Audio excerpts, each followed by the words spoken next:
Olá, pessoal, sejam muito bem-vindos ao nosso Pod Café com Direito. Nosso convidado de hoje é muito especial. Vamos conhecer um pouquinho do caminho percorrido por ele desde os tempos de estudante até o seu cargo atual na Justiça Federal.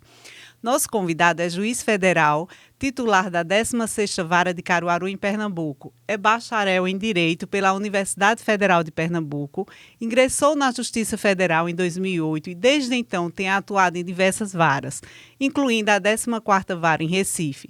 Atualmente é o juiz titular da 16ª Vara Federal de Caruaru, onde também exerceu a diretoria da subseção. Ele é um agente de inovação, tendo coordenado o Centro Local de Inteligência da Seção Judiciária de Pernambuco e o Sejusc de Caruaru. Sua dedicação foi reconhecida em 2023, quando foi homenageado pelos 20 anos da Justiça Federal em Caruaru. Eu estou falando do Dr. José Neto, um exemplo de dedicação, experiência e contribuição valiosa para a Justiça Federal. Dr. José Neto, seja muito bem-vindo ao nosso Pod Café com Direito. Muito obrigado, Rochelle. É um prazer estar aqui, né? Nós que nos conhecemos há longos anos, estávamos atualizando Verdade. o papo aqui sobre nossas vidas, mas é um prazer enorme estar aqui, agradecendo o convite, né? Eu gosto muito de conversar, gosto muito de falar sobre a carreira, falar sobre o trabalho, então é uma ótima oportunidade. Agradeço demais o convite. Eu que agradeço, doutor. Vamos começar com a reflexão. Se o senhor pudesse se descrever lá na época da escola, era o aluno que sentava na frente e anotava tudo, o que estudava no recreio e ainda tirava 10, ou era o Zé Neto mais descontraído? Como era o senhor nessa época? Digamos que eu juntei um pouquinho dos três aí, né? Assim, eu não sentava na frente, sentava no meio, eu anotava tudo, então era um pouquinho de cada um. Mas eu também era super descontraído, né? Eu lembro. Eu gostava de brincar, eu praticava esportes. E confesso a você que, assim, como desde 7ª série, que hoje é 8º ano, né? Como desde 7ª série, eu levava o pessoal da sala lá para casa para a gente estudar junto para as provas, o meu estudo era ensinando. Que uma das formas que mais se tem como aprender é você ensinar aos outros, né? Então, eu confesso que eu não era muito... Amanhã tenho prova, vou parar e vou estudar hoje o assunto da prova da manhã, porque, assim, era um estudo constante, né? A partir do momento que eu ensinava os meus amigos de escola, né, aquelas matérias. Então, é um pouquinho de cada um aí. Que bom. Ainda sobre esse tempo, doutor. Quando o senhor nem imaginava ainda ser juiz, quem era o Zé Neto adolescente? Ele sonhava com o quê? Então, aí eu vou ter que dar uma corrigida na pergunta, porque o Zé Neto adolescente sonhava em ser juiz. Ai, que bom! O Zé Neto adolescente, ele queria fazer direito. Que bom! E já pensava em fazer direito muito antes até de entrar na faculdade. Já tinha... Tanto que, assim, eu só fiz 2 vestibulares na minha vida. Eu fiz o vestibular de Direito, concluí em 97. Eu fiz vestibular de Direito em 2 instituições. A Federal em Recife, que foi a que eu acabei cursando, e aqui. Né? Não, se não me falhar a memória, em 97 não era a 6 ainda. A gente ainda chamava Faculdade de Direito de Caruaru. E passei nas 2 e terminei escolhendo ir para casa de um tio meu, enfim, fazer Direito em Recife. Mas antes de entrar na faculdade, a minha ideia era ser juiz. Assim, sempre eu tive isso na minha cabeça. Veio comigo, eu sempre tive isso na minha cabeça. Então já era uma paixão de infância, né? Mas era foi uma inspirado em vocação. Alguém? Foi inspirado em alguém da família? Não. Era vontade mesmo. Era vontade. Assim, eu tenho... minha mãe é bacharel em Direito, mas nunca... formada aqui pela faculdade, pela SES, mas nunca exerceu. Eu tenho tios, mais 2 tios, se não me falha a memória, que também se formaram aqui em Direito, mas ninguém nunca exerceu a profissão. O mais próximo que eu tinha na família, o meu avô foi oficial de justiça. Era o mais próximo, assim, mas assim, não foi por causa dele, porque eu não acompanhava o trabalho dele, né? Quando eu comecei a me entender por gente, meu avô já estava até mais perto de se aposentar, na verdade. Se tivesse que dar um nome para a sua fase universitária, qual seria? Eita! Um nome para a fase universitária, muito esforço. Muito, Muito né? esforço, morando em Recife, Verdade. batendo todo canto em Recife de ônibus. Comecei estudando de manhã, depois no quarto período mudei para a noite para estagiar os 2 períodos. Então, assim, eu saía de manhã de casa cedo para ir para o estágio, estagiava o dia inteiro, acabava, ia para a faculdade, eu ia chegar em casa 11 horas da noite e aí ainda para estudar, para fazer alguma coisa, esforço. Qual foi o maior desafio no começo da carreira e o momento mais engraçado que o senhor viveu nesse período? Já está falando na carreira de juiz, né? Já. Agora a gente já Pronto, começou certo. falando da Porque assim, eu sempre fui concurseiro, né? Certo. Eu nunca atuei na iniciativa privada. No meu 5º período da faculdade, eu passei no meu primeiro concurso. Eu fui servidor do Tribunal de Justiça, né? Eu fiz agora em agosto, de 21 para cá, o quê? 24 anos de serviço público. Então, por isso que eu perguntei, Carreira bem exatamente extensa. em quê? Mas na carreira, o momento mais engraçado acontece Vários, né? e acontece até hoje, na verdade. Até hoje em dia continua acontecendo. Mas, por exemplo, uma coisa que acontece muito, eu não sou uma pessoa muito formal. Um ambiente do direito a gente sabe que é bem formal, né? Eu não sou uma pessoa lá muito formal. Né? Por exemplo, eu botei esse blazer porque vinha para cá hoje conversar com você. Mas, assim, eu não vou assim para o trabalho. Não vou. Eu vou com uma camisa social, uma calça jeans. Então, muitas vezes, principalmente um pouco mais no início da carreira, né? Eu agora em abril vou fazer 18 anos já como juiz federal. Então, quando eu era mais novo, chegava um advogado e pedia para despachar com o juiz. Aí o pessoal ia me chamar. Aí eu chegava lá, sem paletó, sem gravata. Não, ou foi o estagiário ou foi um estagiário ou um assessor que chamaram. Né? Aí eu, pois não, o senhor quer despachar? Aí a primeira vez que isso aconteceu, aí o advogado fez. Mas eu pedi para falar com o juiz. Aí eu disse, não, mas eu sou o juiz. Então, assim, ele procurou um lugar para se esconder e não achou, né? Quase que ele tirava a gravata dele. Não, eu também não uso gravata, né? Desculpe. Então, assim, isso acontece já faz muito tempo. Você falou aí, né, que eu estou aqui em Caruaru, né, atualmente na 16ª Vara, e eu já estou aqui em Caruaru há 12 anos. Aqui na vara daqui de Caruaru. Então, assim, as pessoas já estão bem mais acostumadas, né? Só um ou outro, um advogado novo, um advogado de fora, é que ainda pode ter esse tipo de dúvida, mas isso já aconteceu várias vezes durante esses quase 18 anos.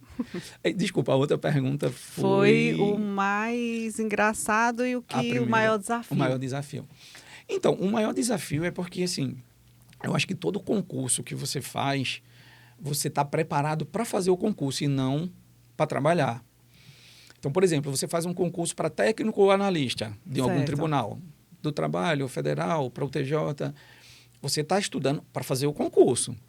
Vamos supor que você seja técnico. Quando você entra e cai numa vara, numa central de expedição, por exemplo, né, nessas secretarias que tem de cumprimento hoje do TJ, por exemplo, ou numa secretaria na Justiça Federal, o seu trabalho vão dizer assim a você, pronto, expeça mandado nesses 10 processos. Você não fez concurso. Você não estudou para fazer mandado para fazer o concurso. Você estudou as matérias de direito, português, para passar no concurso. Então, você tem que aprender a fazer o mandado. Eu acho que isso é em toda a profissão de concurso público. Mas qual é o caso específico do juiz? Todo mundo acha que quando você chega, você sabe de tudo. Não, você não sabe de nada. Você não sabe o que é ser juiz. Você estudou para passar no concurso. Na teoria, né? Na teoria. E os julgados, né, os informativos, as súmulas, enfim, você estudou para passar na prova. Então, quando você chega, e aí também chega a ser até um desafio, mas que também é um caso engraçado. Então, quando você chega, os servidores daquela vara que você chega para trabalhar, eles sabem muito mais do que você no dia a dia da prática. Né? Isso é um fato, eles sabem muito mais do que você.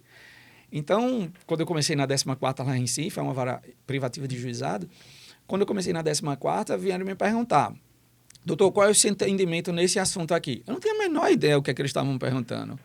Aí, qual foi Então, o maior desafio é você acostumar a dar resposta às pessoas para coisas que você não sabe. Então, é um desafio, porque assim, eu tinha que aprender aquilo para poder saber dar uma resposta na dúvida que eles tinham. Então, a minha pergunta foi, mas Quais são os entendimentos que tem? Aí, não, tem esse e esse. Eu fiz, vamos fazer o seguinte, fique com o que tá, né? Fique com o que tá, e aí eu vou... Não mexa, não. Se tá dando certo até agora, fique com o que tá, que aí eu vou ver se vou adotar outro, enfim. Mas é isso, o primeiro desafio, e grande desafio é que você, como eu disse, em toda a área do concurso público, você você estuda para passar na prova. Depois que você passa na prova, e você é chamado, e você começa a estudar, ou, aliás, a trabalhar, o desafio eu vou fazer o quê no trabalho? E por que eu disse que o juiz é diferenciado? Porque as pessoas acham que o juiz sabe tudo, mas o juiz não sabe. Né? O juiz não sabe. Agora vamos para a fase que muita gente que nos ouve está vivendo, o temido período dos concursos públicos, esse que a gente vem falando. Quando o senhor decidiu que era isso que o senhor queria, o senhor já falou desde a adolescência que queria ter o curso, mas como era a sua rotina de estudos para o concurso? Qual foi a estratégia de longo prazo que o senhor adotou para manter essa disciplina? Então, antes de falar do meu caso específico, aí um pequeno parênteses assim. Que isso é lugar comum, isso é clichê, todo mundo vai falar isso, mas eu acho importante eu falar também. Fica à vontade. Não há uma fórmula. Certo. Não há, porque se houvesse uma fórmula, dava empate, todo mundo ia passar. Né? Verdade. Não há uma fórmula. Só para você ter ideia, no meu concurso passamos 21. Se você olhar o perfil dos 21, e por ser a sua turma de ingresso, você termina tendo mais proximidade, porque estudava junto, debatia junto, né, nas fases do concurso. Então, a gente conhece mais próximo a realidade desses 21, por exemplo. Nós somos completamente diferentes. Completamente diferentes. Tinha pessoa que estudava 10 horas por dia, tinha pessoas que estudavam livros em língua inglesa, compravam livros importados para estudar determinadas matérias, determinados assuntos. Tinha gente que nunca tinha lido um livro de capa a capa, eram assuntos específicos que queria dar uma aprofundada. Então, assim, não há um perfil de quem vai passar. Cada um tem assim, o seu método, né? Cada um tem seu ritmo, seu método, sua própria assimilação, né? Mas, no meu caso, como eu sempre quis concurso, né? Eu desde o início da faculdade, eu não pensava em advogar, não pensava em trabalhar na iniciativa privada. Então, eu comecei a estudar desde cedo. Tipo, como se faz, né? Pega um edital, não, vou estudar esse edital. Aí, era edital, como eu estava na faculdade ainda, de tribunais, né? De técnico, essas coisas. Então, eu comecei a estudar, digamos assim, do mais básico, que é você entrar como servidor, né? Em órgãos públicos. E aí, com o tempo, eu passando, o trabalho ajuda muito, tá? Sabe? Você trabalhar em determinada área, você vai ver aquilo muito repetidas vezes. Independente, inclusive, se você está trabalhando minutando ou você está trabalhando em serviços mais mecânicos de secretaria mesmo. Você vê muito uma matéria, um assunto, uma coisa que aquilo ali você não vai mais estudar. Sim. Com o passar do tempo, aí fui passando em outros concursos, fui sendo nomeado em outros concursos, e cada área que eu ia trabalhar, eu, digamos assim, aprofundava mais em alguma coisa, porque era em que eu estava trabalhando. Por exemplo, o meu último cargo antes de assumir na Justiça Federal como juiz, que eu também fui servidor da Justiça Federal, foi na Advocacia Geral da União. Eu fui advogado da União, lá em Brasília, e na PRU em Recife. Então, assim, direito público de uma maneira geral, processo administrativo, constitucional, era o meu dia a dia todos os dias. E são as matérias que eu mais gosto, assim. Então, eu não estudava isso, não porque eu sabia de tudo, é porque eu tinha que focar em coisas que eu não gostava e sabia menos. Então, o trabalho ajudou muito. Outra coisa que ajuda muito a quem vai fazer concurso é fazer muita prova de concurso. E aí eu não estou falando só de pegar, baixar a prova e fazer, não. É fazer o concurso. Sim. Se inscrever e fazer provas, porque aí você entra no clima, digamos assim. Você está trabalhando com tempo, você está trabalhando o seu psicológico, você está sentindo a pressão de estar ali com a prova na sua frente, porque quando você baixa uma prova da internet, pegou uma prova, baixa, eu vou resolver essa prova. Não tem tempo, está na zona de conforto, está no seu tempo, você faz quando quiser, aí, eita, esse aqui eu não sei direito, vou dar uma pesquisada. Você fazendo um concurso, ainda que não seja seu foco, sua meta, como se usa muito essa expressão hoje em dia no Enem, você ser treineiro. Você ser treineiro de concurso, né, é muito válido para os seus estudos também. É muito válido. Quando você chega no concurso de juiz, né, chegando nesse último cargo, né, que é o que eu estou até agora, espero estar até me aposentar. Também. A preparação, ela foi baseada em conhecimento acumulado de trabalho, né? De trabalho, eu já era servidor quando eu passei no concurso de juiz de 21 para... ou 2001 para 2008, há 7 anos, então eu já tinha 7 anos de serviço público, então eu já, 6 anos e meio, então eu já tinha trabalhado em muitos lugares, com muitas matérias, aquelas matérias, não é dominar, ninguém pode dizer que domina nada no direito, né? Que vai estar mentindo se alguém disser que domina alguma coisa em direito. Mas eu já tinha um certo conhecimento e familiaridade com muitos assuntos e eu tinha que focar no que eu não gostava ou nunca tinha visto. Um exemplo, direito penal e processo penal. Eu vi na faculdade. Em nenhum dos meus 3 cargos anteriores, eu nunca trabalhei com direito penal. Então, o direito penal que eu tinha era o da faculdade. Então, eu precisava estudar, porque no concurso de juiz básico, cai, né? Você faz uma sentença penal numa das etapas do concurso. Eu tinha que estudar penal e processo penal. Eu tinha que estudar matéria, eu tinha que estudar tributário, porque em nenhum dos meus cargos anteriores eu trabalhei com tributário. Então, eu tinha que estudar matérias que são muito cobradas na esfera do concurso de juiz federal, mas que não estavam no meu dia a dia. Então, assim, aquele que está se preparando para concurso, ele tem que estudar tudo, obviamente, mas ele tem que focar no que não gosta e no que não sabe. Porque se você vai estudar o que você gosta e o que você sabe, é mais do mesmo. Você está aprofundando muito numa coisa e está deixando as outras de lado. Em relação a tempo, eu não tinha muito tempo, porque no concurso de juiz eu estou falando, né? Porque, assim, eu já tinha filhos, eu tinha família constituída. Sei o que é isso. Sabe o que é isso, né?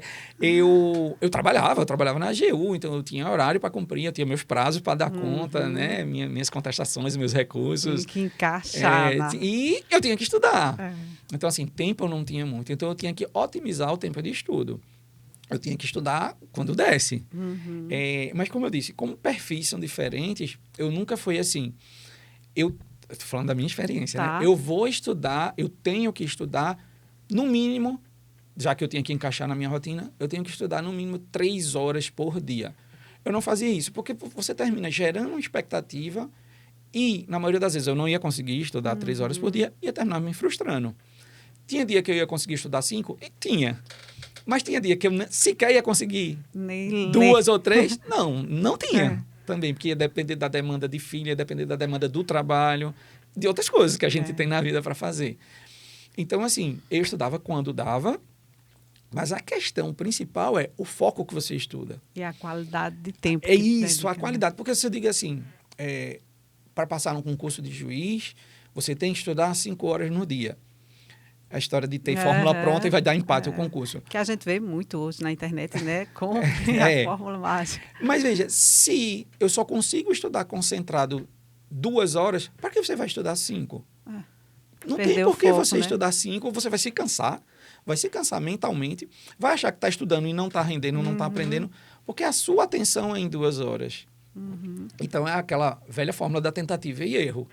Não, vou tentar ficar 4 horas na frente dos estudos. Tente. Deu errado? Diminua. Não, acho que 4 eu não consigo. Vou tentar 3. Não tem fórmula, sabe? Não tem fórmula. E outra, eu não estou aqui, para ninguém me interpretar mal, né? Eu não estou aqui dizendo que, largue os estudos, vai fazer. Não é isso. Mas, por exemplo, a pessoa, isso é muito batido, não pode deixar de se divertir, não pode deixar, porque o concurso, quer queira, quer não, é um evento imprevisível. Primeiro, que você não sabe quando vai abrir. Segundo, você não sabe se você vai passar. Né? Então, a sua vida não pode parar por conta disso. Não pode deixar de viver não pode. Né? A imensa maioria de nós que estudamos para concurso vai ter que, em determinado momento da vida, se ainda não passou, vai ter que trabalhar, nem que seja meio expediente, estudar. Então, assim, a vida... Raríssimas vezes as pessoas vou parar a minha vida, porque para você parar a sua vida tem que ter alguém que lhe sustente. Tem que ter um suporte muito bom. Tem que ter um suporte muito bom.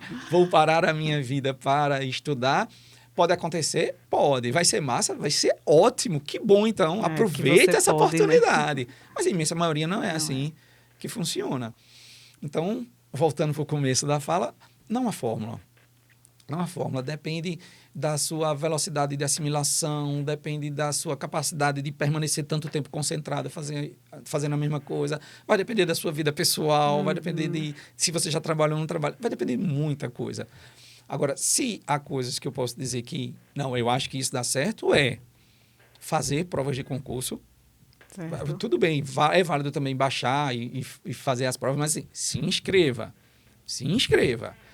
Eu quero ser procurador do Estado de Pernambuco, por exemplo. Alguém diz assim, eu quero ser procurador do Estado de Pernambuco porque eu gosto de advogar e o procurador ele vai advogar, mas eu estou advogando para um ente público e, além disso, eu posso advogar no privado, né? A Procuradoria do Estado permite você advogar na iniciativa privada também, desde que não seja contra o Estado. Então, eu quero ser procurador do Estado. Mas não é um concurso que tem todo ano, não é um concurso que tem a cada 2 anos, é um concurso que demora. Se você quiser expandir para todas as procuradorias do Estado, tudo bem, você tem 27, né? 26 você tem 27 para fazer o concurso. Mas ainda assim não é um concurso que tem sempre. E mesmo assim, é um evento incerto a sua aprovação, né? Outra coisa que se diz muito, não sei se a gente ia chegar nessa pergunta, mas é uma coisa que as pessoas às vezes têm assim, não. Se eu estou na área do concurso, eu quero ser ou juiz ou promotor, como se fosse assim, uma etapa necessária que você só está bem em concurso se você for juiz ou promotor ou procurador da República, né, que é o Ministério Público Federal. Só estou bem... Não é isso, né? Eu volto a dizer, não sei se a gente ia chegar nessa pergunta, mas se tem uma coisa que você tem que fazer, procurar fazer, claro, se estiver dentro das possibilidades de todo mundo, o ideal é que o mundo inteiro fosse assim, não só na área de concurso, mas estamos falando em concurso, é procurar o que é a sua vocação, né? Porque eu tenho, às vezes as pessoas constrangem outras pessoas, a pessoa é um técnico ou um analista da justiça, aí chega assim, não, mas tu parou nisso mesmo, não vai tentar nada não. Poxa, mas ele pode ser super feliz naquilo. É fazer o que lhe motiva, não é o que Isso. Ele pode estar feliz com o salário dele, com as atribuições dele, porque aquilo ali encheu ele, preencheu e está super satisfeito com aquilo. Por que tem que ser juiz ou promotor? Ou procurador federal, uma das carreiras da AGU? Por quê? E a pessoa está feliz com aquilo. Exatamente. Né? É igual a pressão que se coloca, né? Na sociedade. E já casou? E já teve filho? Não, mas minha felicidade não está no casamento, não está em ter filho, não está na quantidade de filhos, não, né? É a mesma coisa na área do concurso, né? Os comportamentos se repetem na sociedade. Sempre tem uma pressão para algo a mais, isso, né? é uma pressão. Então quer dizer que foi. E a pessoa ainda faz cara de desaprovação, né? Ficou no tribunal mesmo, servidor, não quer mais nada, assim, né? Então, que as pessoas tenham essa visão de que, assim, esse mundo de concurso é um mundo muito amplo, é muito aberto, né? É muito cheio de possibilidades e que, às vezes, porque é outra coisa que eu ia dizer, ainda que você queira ser, vamos voltar ao exemplo do procurador do Estado, ainda que você queira ser procurador do Estado, não deixe de fazer, valendo mesmo, não deixe de fazer outros concursos. Garanta alguma coisa. Tá? Então, faça o concurso de analista, faça o concurso de técnico, tente um emprego público, um cargo público em outra área. Você continua fazendo aquilo, seu foco continua aquilo. Mas imagine, assim, você já ter alguma coisa parado, certa. Né? Faz muita diferença, né? Você já ter alguma coisa certa, até para sua estabilidade emocional de conseguir continuar focando no que você quer. E vai que você se descobre nisso. Pois é. Vai que você se descobre nisso. Então, assim, façam concursos no começo, não só para você se habituar a fazer concursos e ir treinando, mas abra o seu leque de possibilidades. Se você quer ser concurseiro, se você quer ter um cargo público, vá fazendo o que for aparecendo. Né? Só para, assim, eu passei no meu 5º concurso de juiz federal. Eu tive 4 reprovações anteriores. Né? Então, o concurso é uma coisa incerta. Faça, eu quero aquilo. Continue fazendo aquilo. Não desista. Não desista. Isso não é papo de coaching, não. Mas assim, não desista. Continue fazendo. Se é o que você quer, se você não está satisfeito onde está, por vocação, por querer, faça. Quer mais café, Zé? Não. Eu falo muito, se tu não me interromper, só eu vou falar, tá? Tranquilo, fique bem à vontade. Teve algum erro que o senhor cometeu estudando e que hoje alertaria para quem está começando? Veja, se teve erro, acho que eu teve, porque eu reprovei 4 vezes, né? Não significa que errou, não. Eu acho que eu errei em algum lugar aí nessa trajetória, né? Deixa eu ver. Erro agora você me pegou. Essa pergunta eu nunca pensei, né? Eu nunca fiz essa reflexão, na verdade. Algum método que utilizou de estudo que, assim, aconselharia o estudante a não ir por esse caminho? Tentar outra alternativa. Como eu disse, assim, que não há uma fórmula, eu não consigo visualizar, sabe? Pronto, o que eu acho que eu posso dizer é o seguinte, não fique fazendo aquilo que eu acabei de falar nesse velho exemplo do procurador de Estado, não fique fazendo só o concurso do cargo que você quer, não faça isso. Não faça, porque isso é um evento muito incerto. Certo. Tá? Então, assim, não faça concurso, valendo mesmo, faça concurso para outras coisas. Pronto, tem duas coisas que eu posso dizer assim. Bater edital é muito difícil. É muito difícil, não. Vou pegar o edital do concurso e vou estudar ponto por ponto. Olha, isso vai gerar uma pressão muito grande. E desestimula. Desestimula, gera uma pressão grande. O concurso vai estar aproximando, você vai ver que não vai conseguir, né? Então, assim, muita gente recomenda, não, estude o edital completo. Não é fácil. Então, se for para estudar, vamos conjugar com outras coisas que eu já falei. Se for para estudar o edital completo, então vamos fazer o seguinte, comece por aquilo que você sabe menos e não gosta. Comece por aquilo que você sabe menos e não gosta. É ótima dica. Deixe para o final aquilo que você sabe mais e que você gosta, tá? Porque, assim, a probabilidade de você se frustrar vai ser muito grande, muito grande, né? E, pronto, teve uma coisa que eu nunca fiz. Tem gente que faz, mas fisiologicamente falando, talvez não seja, cada pessoa é uma pessoa, mas fisiologicamente falando não seja recomendável. Ficar virando noite estudando. Não, a gente sabe, né? Há estudos e mais estudos sobre isso, que para uma boa qualidade de vida em todas as áreas da nossa vida, do sentimental, emocional, de trabalho, de relacionamentos interpessoais, o sono, ele é para o corpo... É reparador, É reparador. Então, assim, será que aquelas 3, 4 horas que você avançou na madrugada de estudo, primeiro, elas renderam em aprendizado mesmo? Segundo, e o prejuízo que você vai ter? Então, eu acho que a gente tem que respeitar o nosso limite físico. Ainda que sua mente esteja... Não, mas eu estou aprendendo muito. Sim, mas e fisicamente, né? Mente e corpo, eles caminham juntos, né? Então, eu acho que... Só teve uma vez que eu não respeitei isso que eu estou dizendo, mas, assim, era muita adrenalina, que foi na véspera da prova oral do concurso de juiz. Que a prova oral, né? O que é que eles fazem? O edital tá lá, ele é todo numerado. Então, administrativo, tem um ponto de 1 a 10. Constitucional, 1 a 10. Todas as matérias são numeradas. Então, 24 horas antes da sua prova, eles sorteiam um número e você vai ser perguntado em todas as matérias com aquele número. Então, assim, você tem que focar no item X lá que foi sorteado, porque você sabe que só vão fazer perguntas de todos os temas, mas daqueles itens lá, daqueles itens, do item sorteado específico, isso, do número sorteado para cada matéria. Aí, é muita adrenalina, né? 24 horas antes, acho que na noite, na véspera, eu dormi 2 horas. Dormi 2 horas, assim, mas porque era muita adrenalina injetada no corpo, né? Foi uma casa atípica. Mas não, eu nunca deixei de dormir para ficar estudando, porque eu achava que não valia a pena, sabe?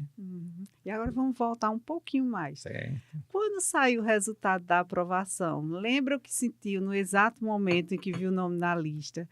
Teve choro, festa, grito ou silêncio? Qual foi a primeira pessoa que o senhor ligou? A prova oral, ela acontecia em 3 dias. Porque eram muitos candidatos, né? Então, teve o primeiro dia de prova oral, o segundo... Eu fui no segundo dia, porque era por ordem de inscrição. Eu fui no segundo dia da prova oral e teve o terceiro dia da prova oral. No terceiro dia da prova oral, quando acabou a prova oral, eu lembro que um amigo meu perguntou, né? Que estava lá assistindo. E aí, Zé, tu vai fazer o que agora? Eu quero ir para casa assistir televisão. Eu quero ir para casa assistir televisão, não quero fazer outra coisa, né? Não quero saber de livro, não. Não, eu quero assistir televisão, eu não quero fazer mais nada. Aí no terceiro, porque eu estou falando da prova oral? Porque aí no terceiro dia, quando acabava a prova oral do último candidato, a banca se reunia, e mais ou menos 1 hora, 1h30 depois, vinha para o plenário de novo, lá do tribunal onde estava tendo, não era no plenário, era numa turma, lá no TRF, né, em Recife. Vinha para onde estavam todos os candidatos esperando e divulgava o resultado, né? Aprovado, não aprovado, enfim. E aí eu fui no terceiro dia mais perto da hora de acabar, porque eu ia esperar sair o resultado. E aí eles divulgam o resultado. E aí foram amigos, alguns familiares, tudo, estava todo mundo lá. Aí quando saiu o resultado, não, a primeira sensação é, assim, tirei o Everest das minhas costas, passei. A primeira sensação passei. como era em Recife, minha mãe é daqui de Caruaru, a primeira pessoa que eu liguei foi para casa, Foi né? pra manhã. Foi. Para dizer bom. que tinha passado. Eu lembro você falando assim, já faz muito tempo, né? A gente vai Passa um ocupando... filme, A gente, né? e a gente vai ocupando o espaço da memória com outras coisas, aí não fica pensando nisso. Mas você falando agora, eu lembro que, assim, há muita alegria, muita felicidade, mas eu chorei quando fomos 23 para a prova oral. Dos 23 da prova oral, 2 reprovaram. E aí, 21, assumimos. Aí foi quando encontrei, e ele estava lá, todos estavam numa sessão esperando esse resultado, e aí eu fui falar com ele, né? E aí eu chorei muito por ele, né? Assim, poxa, você chegar numa prova oral, você passar em 5 Dedicação, né? etapas do concurso. E assim, o mais cruel de tudo isso é porque, à época, não havia, já havia CNJ, mas não havia uma regra geral para concurso de juiz tem que ser assim, que hoje já há.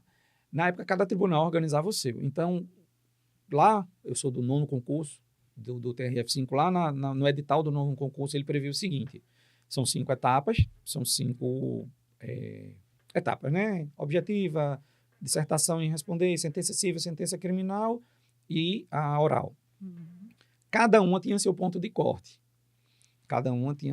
Mas quando você somava, precisava ter também um ponto de corte. Então, por exemplo, se a média fosse 7, mas o ponto de corte geral fosse 7,5, não adiantava tirar 7 nas 5. Quando somasse, você tinha que ter média 7,5. E ele foi reprovado nisso. Então, ele livrou todos os pontos de corte, mas foi reprovado no ponto de corte geral. Então, assim, nossa, não foi nem bateu na trave, correu sobre a linha muito e difícil. saiu, né? Então, assim, eu me vi no lugar dele e, assim, aí, na verdade, foi uma descarga de emoção para tudo, né? Foi tudo. a gota da canalização do choro, foi quando eu vi a situação dele, que ele tinha reprovado. O que mais o surpreendeu quando começou a exercer o cargo? Qual foi a maior diferença entre a teoria dos livros e a prática no tribunal? Então, eu diria 2 coisas.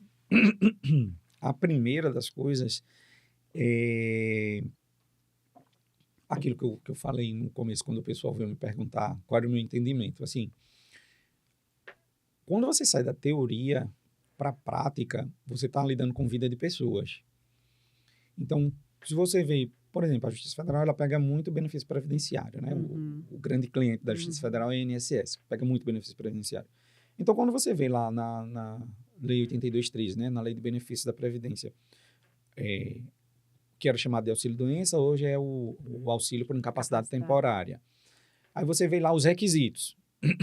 Aí você, pronto, eu sei o que precisa ter para ter o direito a isso. Aí a parte vai ao INSS, o INSS nega por algum motivo, chega na justiça. Aquilo ali, na prática, é a vida da pessoa. É você analisar documento, é você analisar a incapacidade. Às vezes o médico do INSS diz, não, a pessoa ela tem capacidade total. Aí você vai para o laudo judicial, ele deixa uma margem assim. Aí quando você vai ver aí, a idade da pessoa, a escolaridade da pessoa, tudo que a pessoa trabalhou, não, a análise não pode ser apenas do laudo, né? Mas isso não tem na lei. Isso não tinha quando eu estudava para concurso e isso não tem na lei. Isso é uma análise que você está fazendo individualizada naquela pessoa. Então, assim, isso é um desafio muito grande. E esse desafio, ele permanece até hoje, né? Porque até hoje a gente continua julgando esse tipo de coisa. Mas o que mais choca, assim, um magistrado, de uma maneira geral, quando ele vai começar a assumir, é que isso tem mudado um pouco, mas ainda não é como eu acho que deveria ser. É a questão de gestão de pessoas. Certo. A gente faz uma prova de concurso só para direito. Só direito. Ainda hoje em dia, depois que o CNJ viu regras e tal, não sei o quê, tem direitos humanos, tem outras coisas, mas não tem gestão. Não cai no concurso gestão de pessoas. Você faz as provas, você é aprovado, aí tem na minha época, estava no meio que uma transição, não tinha um curso de formação certinho como é hoje, não sei quantas horas aulas, com o programa também estabelecido pelo CNJ, o que precisa um juiz ter no curso de formação. Não existia isso naquela época, né? Há quase 18 anos isso não existia. Tive um ligeiro curso de formação, mas muito básico, mas que também não abordou essa questão de, no meu caso, né? Essa questão de gestão de pessoas. Só que aí você é colocado numa vara. Vamos imaginar a 16ª hoje. A 16ª hoje tem eu, né? Eu estou lá e eu tenho para gerir, juntando diretor, servidor e estagiário, eu tenho 19 pessoas. Sim. Então, eu tenho que ser um gestor. Eu tenho que ser um gestor de pessoas para conciliar conflitos internos, para conciliar as férias das pessoas, os anseios, as dificuldades de relacionamento. Gestão humana, né? Gestão de pessoas, isso. Então, isso é um desafio enorme, enorme. Não só gestão de pessoa, mas gestão de processo. O juiz, hoje em dia, ele tem que ser, acima de tudo, um gestor. Para uma unidade caminhar bem, uma unidade judicial, uma vara, ela caminhar bem, o juiz ele tem que ser gestor de processo e gestor de pessoa. Ele não pode estar apenas preocupado em assinar a decisão. É humanizar a justiça, né? Humanizar a justiça, valorizando o servidor, porque, assim, se aquelas 19 pessoas não fizerem o trabalho dela, eu não faço o meu. Uhum. Eu não faço o meu. Verdade. Né? E para eu fazer o meu trabalho bem feito, elas também têm que fazer o trabalho bem feito. Mas ele também tem que ser um gestor de processo. Porque se eu não digo, eu citei o exemplo aqui, né, do benefício de auxílio por incapacidade temporária. Então, se entra com uma ação desse tipo de benefício na justiça, eu tenho que orientar os servidores, o fluxo desse processo vai ser esse. Uhum. Porque se eu não digo isso, cada servidor vai fazer do seu jeito. Então, e não é uma crítica, é uma constatação. Uhum. Porque se ele não tem orientação, ele vai fazer do jeito dele. Claro, os processos todos vão andar, mas cada um vai andar de um jeito. Mas é uma vara só. Se é uma vara só, eles têm que andar todos do mesmo jeito. Então, o juiz, acima de tudo, claro que a atividade fim dele é julgar. Uhum. Ele tem que estar preocupado com o mérito das decisões. Mas ele tem que estar preocupado com as pessoas e como os processos estão andando. Isso é um desafio enorme. Aí, grande parte, e não é, volto a dizer, não é uma crítica, é uma constatação, grande parte dos colegas não gostam. Tem, porque você está na vara, você tem que gerir, mas não gostam disso. Né? E eu acho que cada vez mais a gente tem que se preocupar com a gestão. Né? O número de processos ele nunca vai diminuir. É um fato. Não vai. O número de processos não vai diminuir. Não há nada a médio, curto, médio, nem longo prazo que eu imagine assim, não. Por conta disso vai diminuir o número de processos da justiça. Eu não consigo, e não é nem uma visão pessimista, é porque eu não consigo visualizar a saída para diminuir a demanda no judiciário. E o acesso à informação hoje muito disseminado, as pessoas têm mais acesso à justiça processo também. Virtual.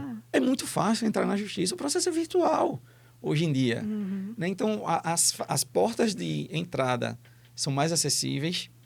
A informação está mais acessível. Rápido. O esclarecimento sobre os direitos das pessoas está muito mais acessível.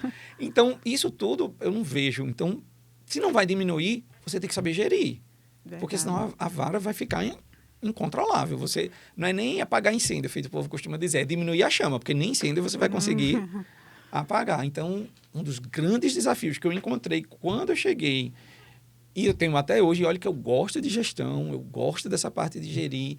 Eu fiz especialização na Infam, lá em Brasília, de gestão judicial, mas ainda assim os desafios são diários de gerir. Qual o lado mais bonito da magistratura que as pessoas não imaginam e o lado mais difícil, que pouca gente fala? O lado mais difícil, eu diria que, assim, são alguns lados. Vou pegar uma figura de um cubo. São alguns lados que eu vou citar, tá? A gestão é um lado bem difícil, muito difícil.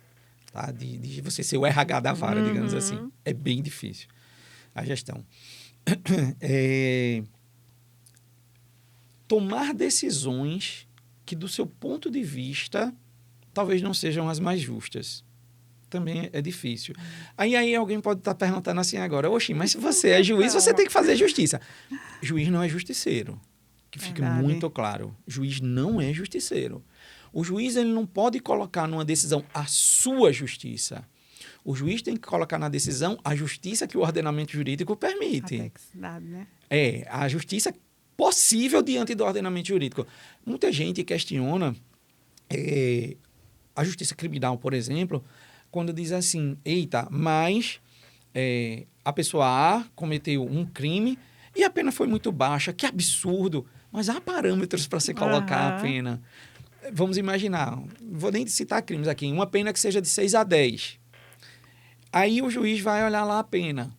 Ele não pode olhar para a cara da pessoa, né, do réu lá da ação criminal, não gosto dessa pessoa, ele cometeu um crime muito grave, eu acho que isso é muito errado, eu quero que ele apodreça na prisão, 10 anos de prisão. Não, ele não pode fazer isso.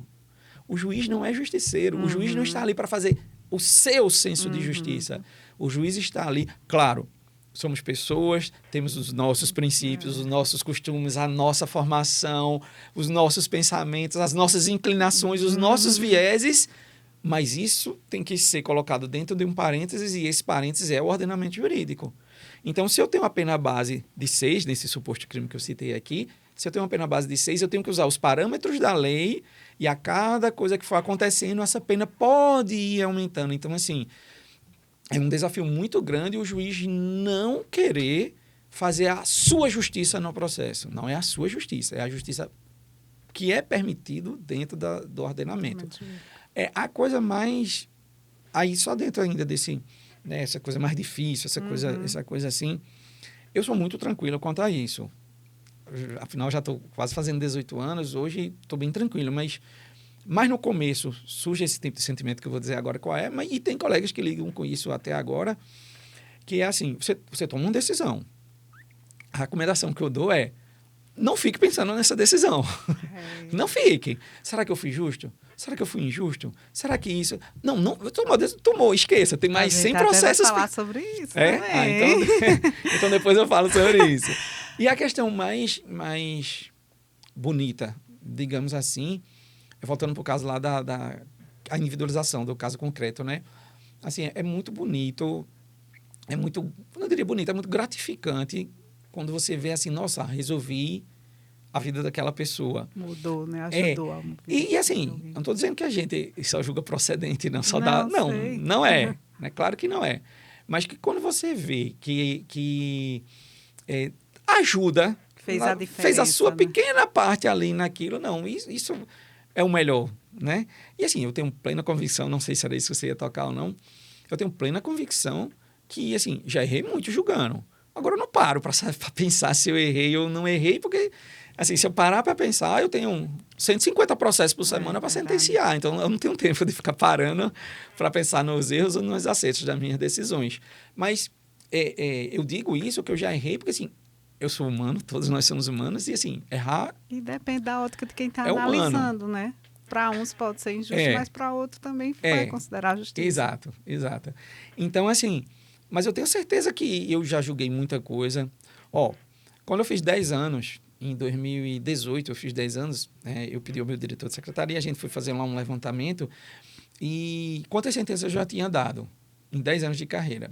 Foi pouco mais de 35 mil sentenças em 10 anos. Dá uma média de 3.500, né, nesses 10 anos. Depois nunca mais eu fiz isso, não sei como está hoje. Mas eram 35 mil sentenças. Né? Eu tenho que reconhecer que é impossível eu ter dado 35 mil sentenças justas. É impossível.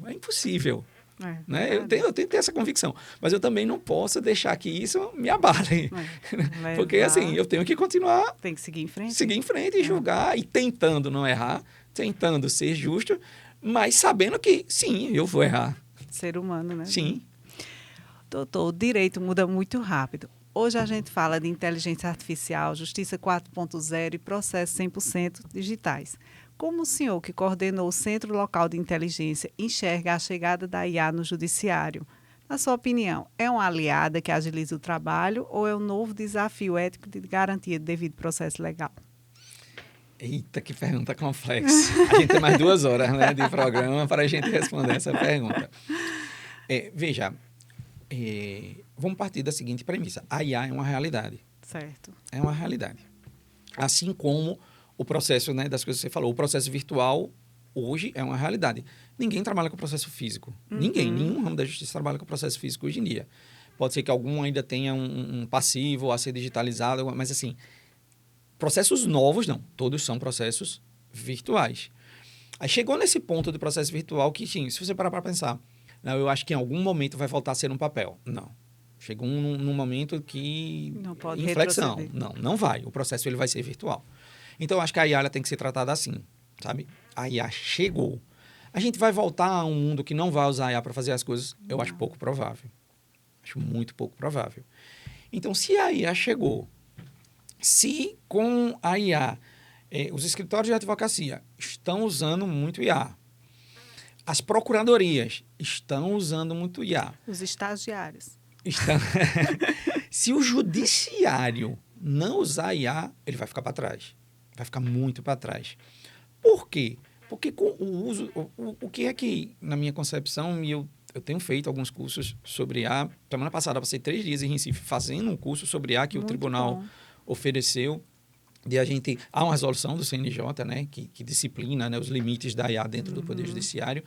Mas, assim, se a gente não coloca a IA para dentro do judiciário, o judiciário vai ser engolido. Por que eu digo isso?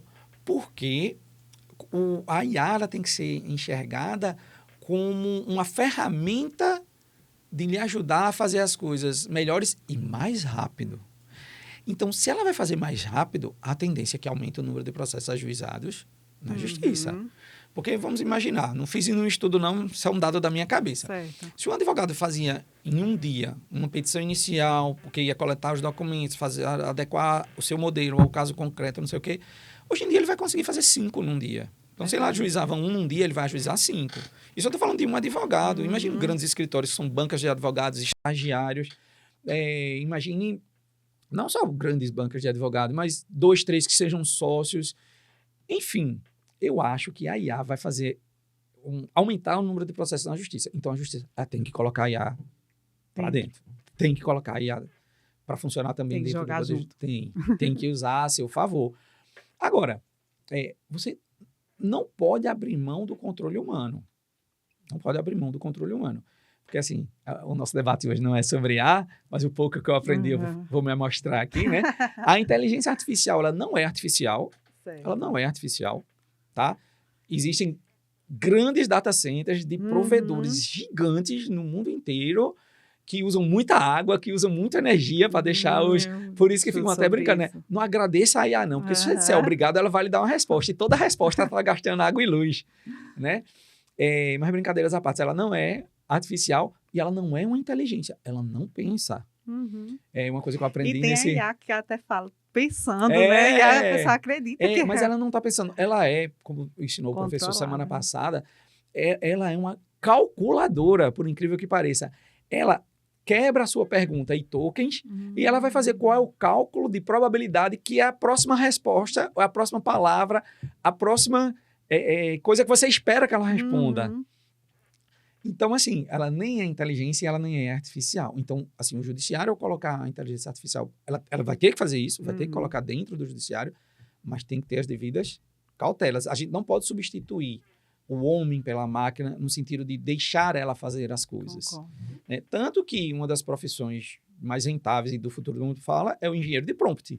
Prompt, né, é o comando que você dá à IA. Você ser um engenheiro de prompt, você não precisa ser engenheiro de prompt, mas você saber fazer a pergunta certa à IA faz toda a diferença. Vai dar, né? Faz toda a diferença. E o judiciário ele tem que ser treinado para saber dar o comando certo à IA. Né? A IA ela vai ajudar você a fazer as coisas com menos erros, por exemplo, erros de português. Não, a IA não vai cometer. Então, ela vai fazer você eliminar erros e vai fazer você ser mais ágil, mas ela não vai substituir. Nunca o judiciário pode jogar um processo na IA e dizer assim, julga esse processo, você acha que o certo é o quê? Nunca. Ela vai poder até melhorar, mas não vai substituir o trabalho. Não vai substituir, ela não pode. Você não pode delegar para a IA essa tarefa. Não, nunca. Né? E aí, como eu disse, não é sobre IA, mas há várias ferramentas que você usa que você consegue usar a IA a seu favor. Eu acho que tem que se ter muito cuidado por parte de todo mundo, por parte do judiciário, por parte da advocacia, por parte das procuradorias, do Ministério Público, todo mundo tem que ter muito cuidado, porque nós sabemos que outra coisa, assim, a IA, ela sempre vai lhe dar uma resposta. Sempre vai lhe dar uma resposta. E uma das coisas que a gente aprendeu é que ela sempre quer lhe agradar. Ela sempre quer lhe agradar. Vou dar só um exemplo bem rápido aqui. Eu estava preparando uma palestra, não era nem jurídica, eu estava preparando uma palestra e perguntei assim, eu preciso de livros que citem esse tema. Aí no livro tal tem isso... Não, eu preciso de pessoas que falem sobre esse tema. Fulano falou isso, fulano falou isso, fulano falou isso. Só disse assim. Aí eu disse, qual foi sua fonte? Aí ele, ótima pergunta. É preciso saber as fontes. As fontes foram essa e essa. Eram livros que dava para achar em PDF na internet, aí eu botei PDF do livro tal. Não tinha passagem. Aí eu voltei. Não há essa passagem nos livros. Não há essas 3 citações nos livros. Você está certo, não há. Eu tirei com base em escritos que as pessoas falam, que essas pessoas falam. Ou seja, se eu ficar com e outra coisa que dizem, nunca fique com a primeira resposta da IA. Aprofunde.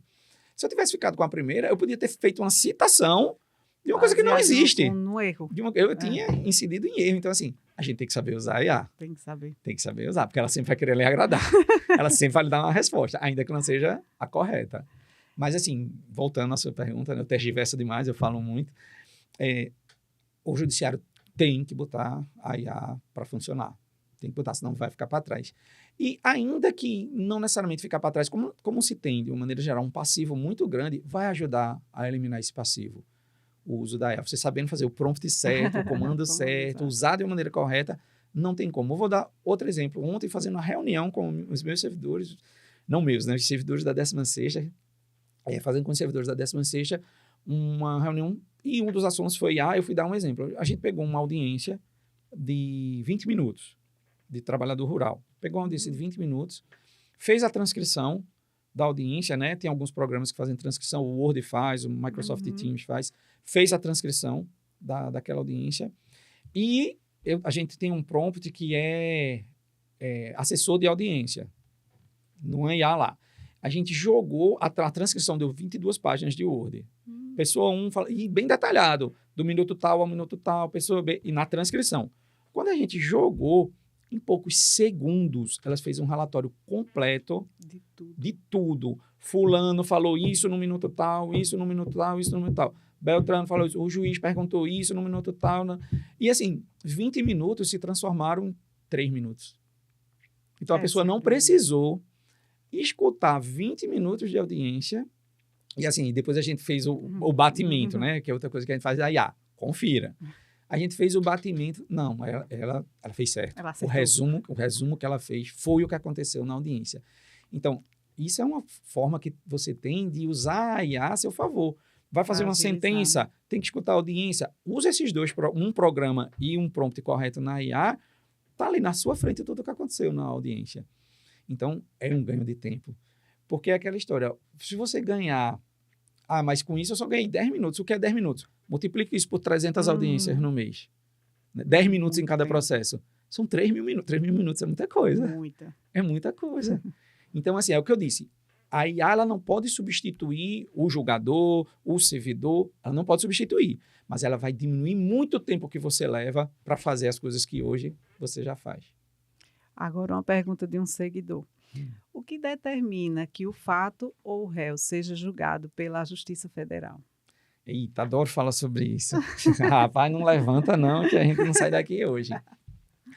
Vamos falar assim, vamos falar bem genérico, né? Porque assim, isso a pessoa vem em constitucional, em processo civil, várias aulas, horas, vamos falar bem genérico. Tem que ter algo ligado, vamos falar bem básico para as pessoas entenderem. Tem que ter algo ligado a algum ente federal, a esfera federal. Então, eu gosto de dar alguns exemplos.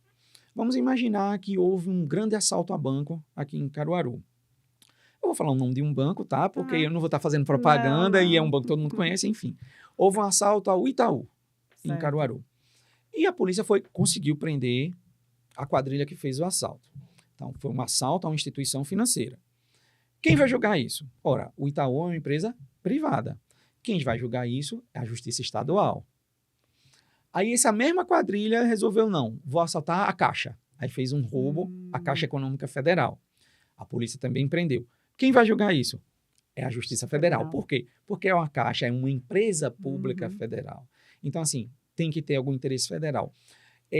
Muita gente acha, e isso é muito normal, até para quem é da área jurídica, mas que não aprofundou muito essa questão de competência, muita gente acha que a Justiça Federal é maior do que a estadual. Não, não é. São competências diferentes. Por exemplo, a Justiça Federal, o povo diz assim, juiz casa e separa. Não, eu não caso e separo, porque quem casa e separa é o juiz de direito, é o juiz estadual. Então, as competências que são disciplinadas lá na Constituição, né, da Justiça Eleitoral, da Trabalhista, da Militar e da Federal, está bem expresso na Constituição, E a estadual ela é residual. Não foi de nenhuma dessas outras 4 justiças a competência da justiça estadual. Então, desvio de verba vai para federal ou estadual? Depende. A verba era federal? Vai para a justiça federal. A verba era estadual ou municipal? Vai para a justiça estadual. Questões envolvendo servidores públicos? Depende. Se for um servidor público federal, vai para a justiça federal. Se for um servidor público estadual ou municipal, vai para a justiça estadual. Benefícios previdenciários. Quem concede ou nega benefício previdenciário? O INSS. O INSS é o quê? É uma autarquia federal. Então, quem decide os casos do INSS? A Justiça Federal. A exceção de benefícios acidentários, porque a Constituição diz que é estadual. Então, basicamente, o que eu estou querendo dizer é isso. Você tem que ter algo relacionado a um ente federal, a um servidor federal. Eu gosto de dar outro exemplo bem clássico, assim. Tribunal do Júri, né? Crimes contra a vida, Tribunal do Júri. É muito raro um juiz federal fazer um júri. Por quê? Porque para um juiz federal fazer um júri, tem que ter um servidor público federal envolvido e que tenha ocorrido em razão do seu cargo. Vou dar outro exemplo para ficar mais claro. Um policial federal está andando no centro de Caruaru. A paisana, ele não está a trabalho, está indo comprar alguma coisa de Natal no centro de Caruaru. Numa discussão lá com alguém no trânsito, alguém saca a arma e atira contra ele. Houve claramente uma tentativa de homicídio, ou se o homicídio foi consumado, enfim, mas contra um policial federal. Quem vai julgar, quem vai fazer esse tribunal do júri? A justiça estadual, porque ele não estava trabalhando. Ele estava como qualquer cidadão. Mas se ele é um policial federal numa operação, está cumprindo um mandado, fazendo uma operação, e aí a mesma coisa, a pessoa que ia ser presa saca a arma e começa a atirar contra ele. Tentativa de homicídio, ou um homicídio, né, se ele vier a falecer. Quem vai julgar? A Justiça Federal. Por quê? Porque ele estava no exercício da função de policial federal. Então, veja que, assim, são muitas minúcias, mas que todas gravitam em torno disso. Tem que ter algum interesse federal envolvido. Bem rapidamente, assim. Com a velocidade da informação e as redes sociais, a forma como a sociedade enxerga o judiciário também mudou. Como o senhor lida com a pressão pública ou a opinião polarizada em certos casos? Então, excelente pergunta também. Eu acho que quando você está como juiz, né, a sua profissão é ser juiz, você pode parecer até meio antipático isso que eu vou dizer assim, mas assim, você não pode ceder à pressão pública. Não pode. Por que você não pode ceder? Porque você tem que obedecer ao ordenamento. E o ordenamento é o que está instituído. O ordenamento não é a opinião das pessoas. O ordenamento é o que está ali instituído. Então, vamos imaginar que se pegue um caso que choque muito a sociedade. Um crime contra a criança, que geralmente choca a sociedade. Aí aquele crime contra a criança virou uma ação penal, a pessoa que cometeu o fato virou um réu, e está ali. A opinião pública vai dizer o quê? Eu quero pena de morte. Eu quero que aquela pessoa... Pena de morte é permitido no Brasil? Não é. O juiz, obviamente, não vai colocar pena de morte. Mas, vamos voltar à história da dosimetria. A pena é de 6 a 30 daquele crime, suposto crime lá cometido. O juiz vai poder, só por conta da pressão pública, não vou botar uma pena bem alta, porque o pessoal quer uma pena alta. Não pode. Então, assim, pode parecer até uma opinião mais antipática, mas ela é mais técnica. O juiz ele não pode ceder à pressão popular. Não pode.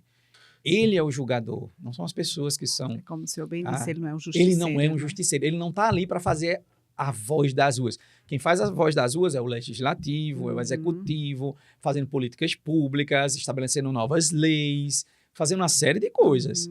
Mas na hora de julgar, o juiz não pode ceder a... Ele tem que olhar as provas do processo. Acontece muitas vezes, já aconteceu comigo, algumas vezes, no processo criminal, você pega assim, eu olho e digo, eu acho que essa pessoa cometeu o crime. Acho que ela cometeu, mas eu acho. Não tem prova no processo. Eu absolvo. Eu tenho que absolver a pessoa. Não tem prova no processo. Tem que respeitar o que tá não é a minha opinião.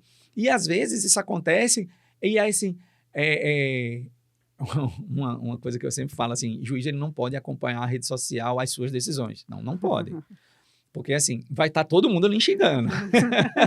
Vai estar todo mundo ali xingando. No caso desse, vão dizer que o juiz também é um bandido, vão dizer que o juiz está acompanhando, que o juiz se vendeu, que o juiz O juiz não pode acompanhar Uhum. a repercussão de suas decisões na rede social. Não pode. Ou se acompanhar, seja muito tranquilo. Uhum. Não se deixe Influenciar, abalar. né? Não se deixe abalar pelos comentários.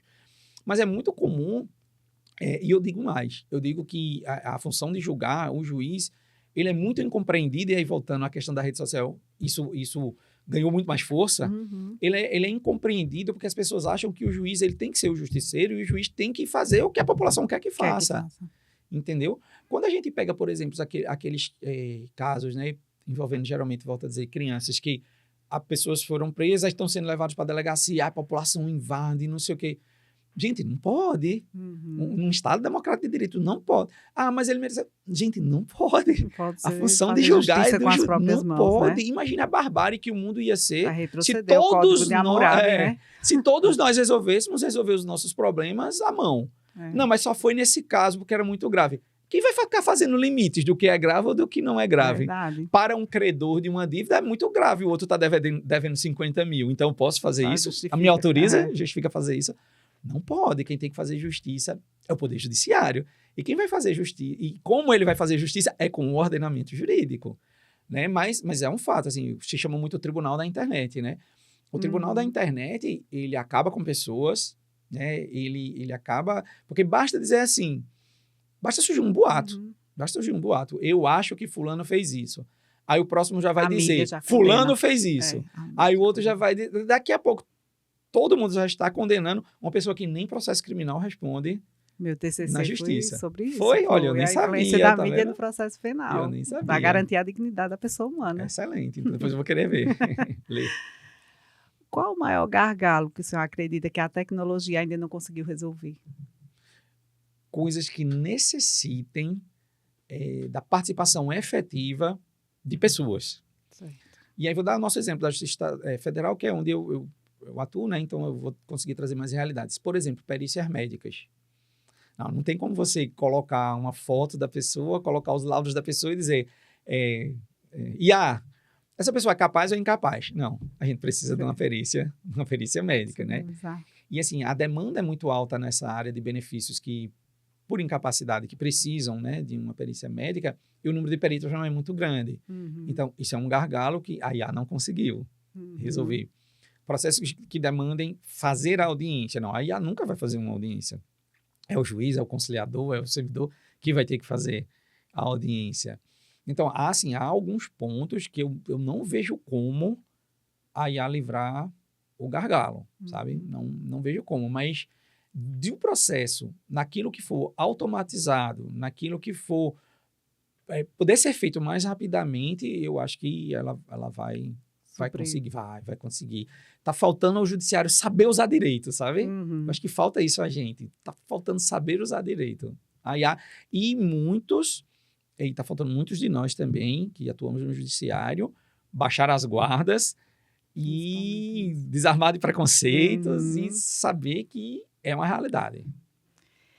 Agora vamos voltar para aquele assunto lá do início. E na hora de desligar, dá para não levar o trabalho para casa? Ou o juiz nunca desliga totalmente? Tem alguma rotina, algum hobby que ajuda o senhor a equilibrar a mente e a manter a saúde mental? Um dos grandes problemas do processo virtual é que você teve internet e um celular, um computador, você está no trabalho.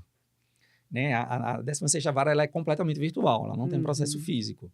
95% a 98% das audiências que nós fazemos são virtuais. Então, assim, o meu trabalho é onde eu estou.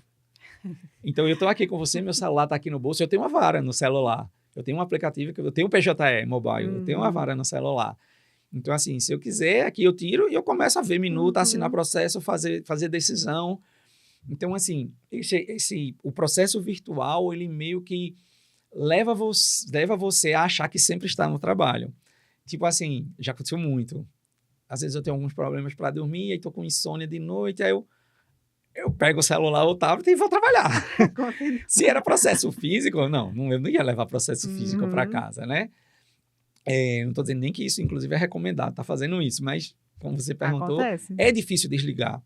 Nós temos um aplicativo, que é o que a gente usa oficialmente, né, de comunicação, que é o Microsoft Teams. Então, às vezes, eu tô lá em casa, não. Em vez de entrar na rede social, eu entro no Teams e deixa eu ver quem falou comigo para ir respondendo as demandas dos servidores.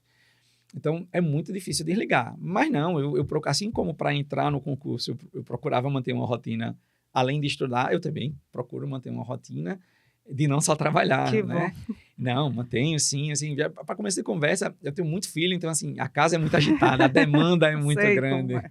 A demanda é muito grande, então só isso já me tira também, e é uma válvula de escape, por mais que menino dê trabalho, você gosta daquele trabalho, você É a tá lá, alegria, né?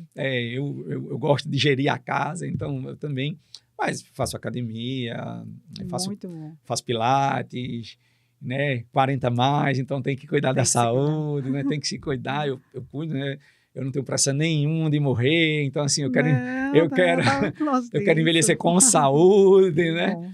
E eu adoro encontrar amigos, adoro conversar, né? Quem está ouvindo a gente já ouviu que eu adoro conversar, né? Se deixar, a gente passa o resto do dia hoje aqui É conversando. muito bom reencontrar pessoas queridas. Assim. Tá, obrigado, a recíproca é verdadeira.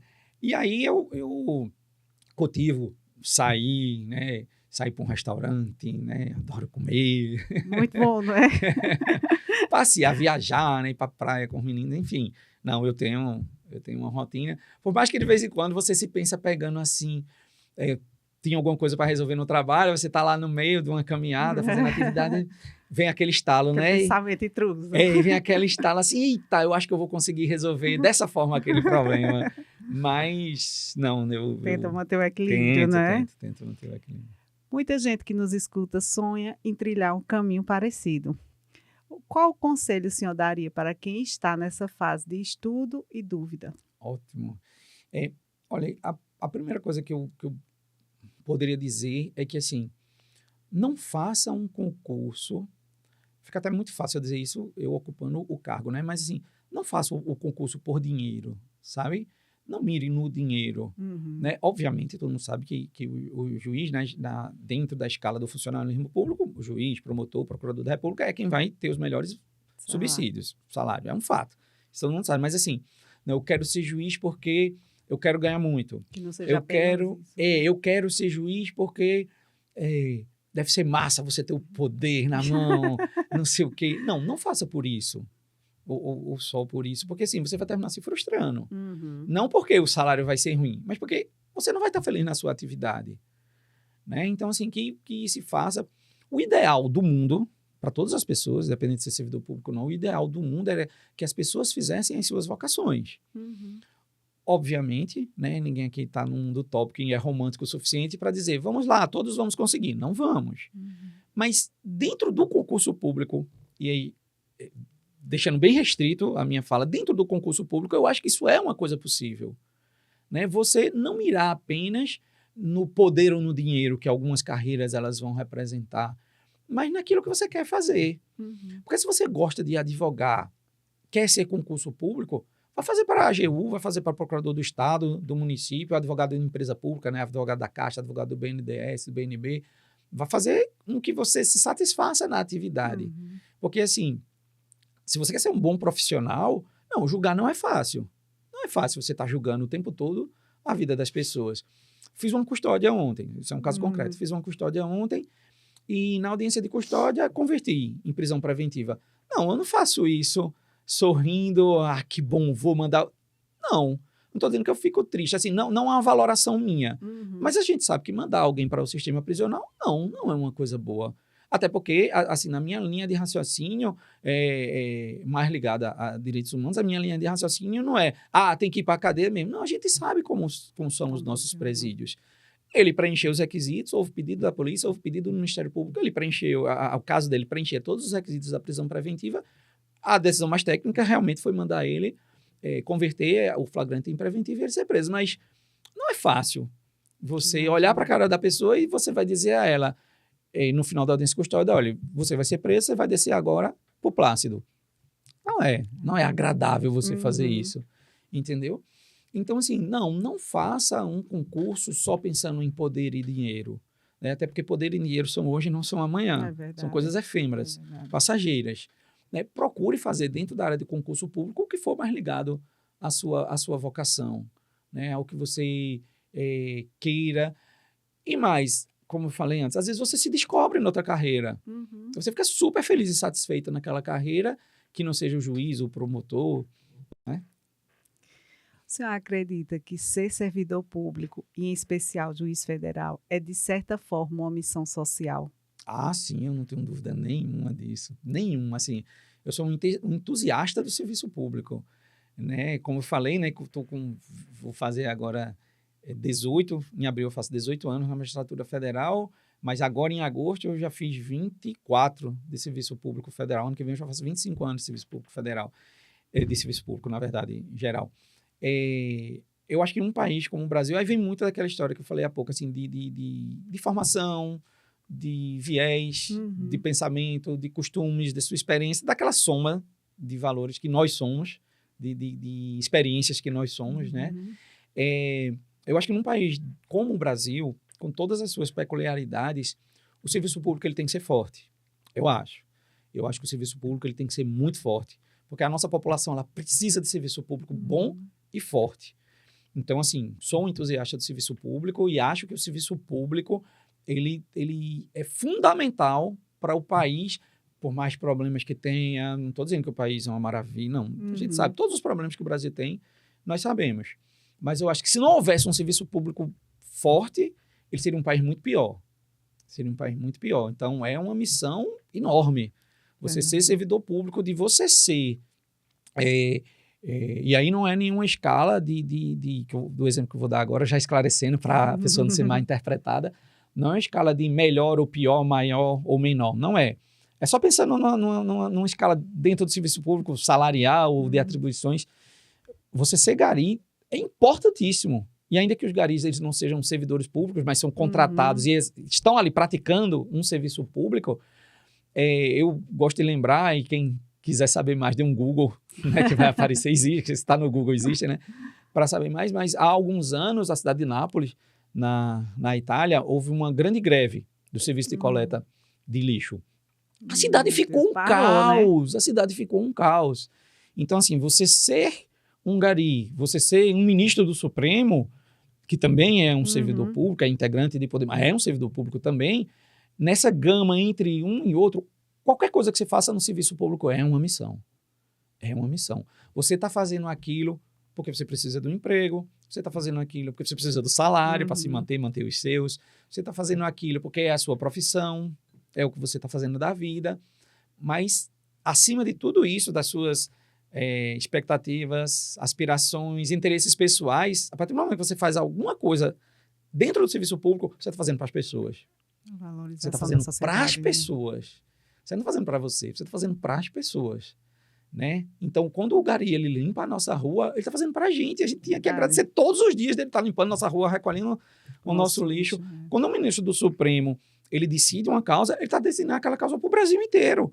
Para todas as pessoas que se submetam àquela situação, àquele processo, ele está decidindo isso para o Brasil inteiro. Então, assim, o professor nas escolas públicas, o pessoal da área de saúde, no SUS, o pessoal que trabalha no judiciário, nós, juízes, servidores, de uma maneira geral, todos estamos trabalhando para as pessoas. Por isso que quando fazemos reuniões lá na nossa unidade, a gente diz, pessoal, a gente trabalha para a sociedade, não é para mim, porque eu sou juiz, estou pedindo para vocês trabalharem, não é para o diretor do secretário, não é para me agradar o diretor. Não, a gente está trabalhando para as pessoas, para aqueles que têm processos aqui e verem suas vidas resolvidas, seja ganhando, seja perdendo no processo, mas que veja a sua vida resolvida, que tenha uma solução. Então, sim, eu acho que o serviço público é uma missão, independente do que você faça no serviço público, que eu acho fantástica. Doutor José Neto, depois de toda essa jornada, se o senhor pudesse resumir o que é a justiça para o ser humano, não para o jurista, mas para o indivíduo que busca amparo, qual seria a sua definição mais íntima e pessoal? Eita! O que a justiça, no sentido mais puro, representa? A tentativa de fazer o certo. Perfeito. Não é fazer o certo, é a tentativa de fazer o certo. Perfeito. Agora eu quero convidá-lo para participar de uma brincadeira, um ping-pong jurídico. Isso não estava no script, não, hein? A primeira resposta que vier na cabeça. Parado? Vamos lá. Livro ou filme? Vejo mais filme, mais livro. Livro. Qualidade mais importante. Minha? Sim. Vixe, eu não gosto de falar isso, não. Mas é um desafio. Eu Vixe. sei que tem várias, Não, mas se tem bondade uma. é sua. Tentar ser uma boa pessoa. Perfeito. Maior distração. Televisão. Me distrai muito. E eu estou interpretando distração como assim, de tirar o foco. Aham. Televisão. Café ou chá? Café, pelo amor de Deus. Muito Que bom. café. Melhor conselho que já recebeu? Não se importa com a opinião dos outros. Ótimo. Uma palavra que define o senhor? Pode ser metafórica. Pode sim, ficar à vontade. O meu primeiro nome, José. O que mais irrita o senhor? As pessoas não saberem conviver direito em comunidade. O que te dá esperança? O progresso é um caminho sem volta. Qual a maior mania no trabalho? Ser super controlador. Isso é horrível, não é uma qualidade. Uma frase que te inspira? Faça pelos outros aquilo que você quer que seja feito por você. Qual a maior lição que a justiça o ensinou sobre a vida? Cada mundo é uma realidade. O futuro da justiça em uma palavra. Processo.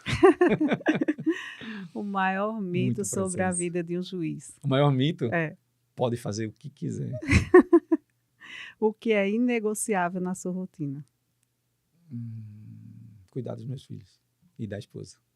Um conselho que daria para o seu eu de 18 anos?